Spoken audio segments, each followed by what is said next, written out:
Hello à toi Junior, on se retrouve dans cette vidéo pour parler des clés d'une vidéo virale. On va voir ensemble comment est-ce que tu peux créer une vidéo virale, quels sont les éléments qu'il faut mettre en place dès maintenant.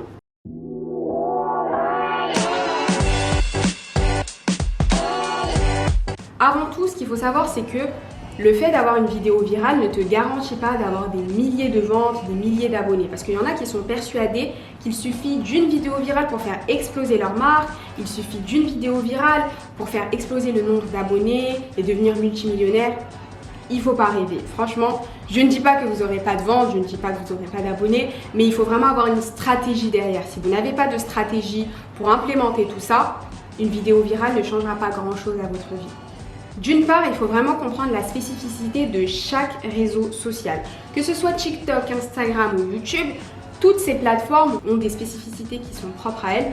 Donc, vous avez des outils à disposition que vous pouvez utiliser pour créer du contenu. Mais je ne vais pas rentrer dans les détails de chaque plateforme. Ce que je vais faire plutôt dans cet épisode, c'est que je vais t'expliquer les éléments qui sont les mêmes pour toutes les plateformes. Comment est-ce que tu peux créer une vidéo virale sur toutes les plateformes. Après, bien évidemment, il y en aura d'autres, mais là, on va dire que c'est vraiment la globalité. Il faut comprendre que la métrique essentielle dans le format vidéo, c'est le fait de garder une personne du début à la fin de sa vidéo. Il y en a plein qui vendent des formations sur le secret de l'algorithme d'Instagram, de TikTok, etc. Ce qu'il faut comprendre, c'est que ces plateformes-là, leur but, c'est de générer de l'argent comme toute entreprise, de faire du profit. Et comment est-ce qu'elles font de l'argent, comment est-ce qu'elles font du profit? Elles mettent des publicités sur leurs vidéos et elles vendent aussi vos données. Donc plus une personne passe du temps sur ces plateformes, plus elle donne des informations sur ces données. Et ces données vont être utilisées par les annonceurs. Et justement, c'est un cercle vertueux pour les marques. Donc le but principal, et c'est ça que tu dois retenir, c'est le fait de faire en sorte que ton audience reste le plus longtemps possible sur l'une de tes vidéos. Et pour cela, il y a quelques éléments à savoir. D'une part, il faut attirer l'attention des gens dès les 3 premières secondes. Pourquoi? Il y a tellement de vidéos sur Internet, tellement de vidéos sur les réseaux sociaux que si la chaîne est ennuyante dès le début, les gens ne la regarderont pas. Donc, il faut faire dès le début ce qu'on appelle un hook. C'est une accroche.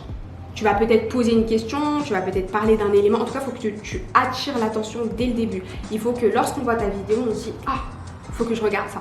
L'autre élément, c'est de comprendre les bases de la psychologie humaine.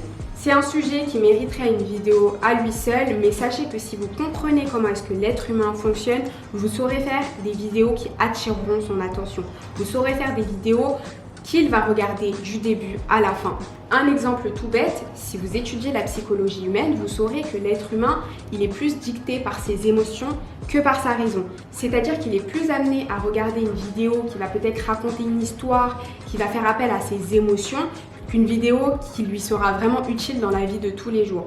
Donc n'hésitez pas à utiliser les émotions parce que ça c'est un élément qui est très puissant. Ensuite, cette notion, on a déjà parlé de ça dans l'épisode sur le personal branding, le fait d'utiliser son image, forcément ça crée de la proximité, l'humain aime l'humain, je l'ai déjà dit 1000 fois mais c'est vraiment important.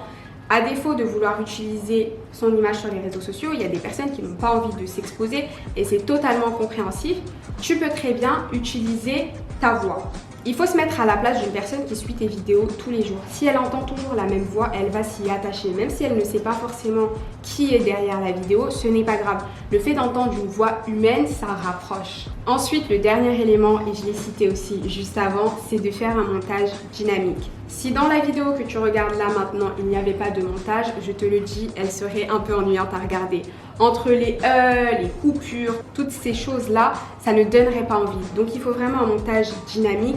Quand c'est sur des réseaux sociaux comme TikTok ou Instagram, n'hésite pas à couper les parties qui sont en trop. Il faut que ce soit rapide. Les gens n'ont pas le temps de regarder une vidéo de 10 heures alors que tu pourrais très bien faire un condensé en 10 minutes. À présent, Junior, nous allons passer au quiz. La première question est simple. Est-ce que faire une vidéo virale t'apportera obligatoirement des centaines et des milliers de commandes et des millions d'abonnés? Oui ou non? Forcément, c'est non. Je l'ai dit, une vidéo virale sans stratégie, ça n'a pas d'intérêt. Ensuite, je vais te demander de citer 2 éléments qui vont te permettre d'attirer l'attention des gens et de faire en sorte qu'ils regardent ta vidéo le plus longtemps possible. Je te laisse du temps. J'en ai cité plusieurs, notamment le fait d'attirer les gens dès les premières secondes avec une accroche. Le deuxième, comprendre les bases de la psychologie humaine. Plus on comprend l'humain, plus on saura ce qu'on doit faire, le type de contenu qu'on doit produire pour répondre à ses exigences. Ensuite, tu as le fait d'utiliser ta voix, ton image et bien évidemment le montage dynamique. Je te remercie d'avoir regardé cette vidéo jusqu'au bout. On se retrouve pour la prochaine partie dans laquelle on parlera précisément de TikTok et de politique.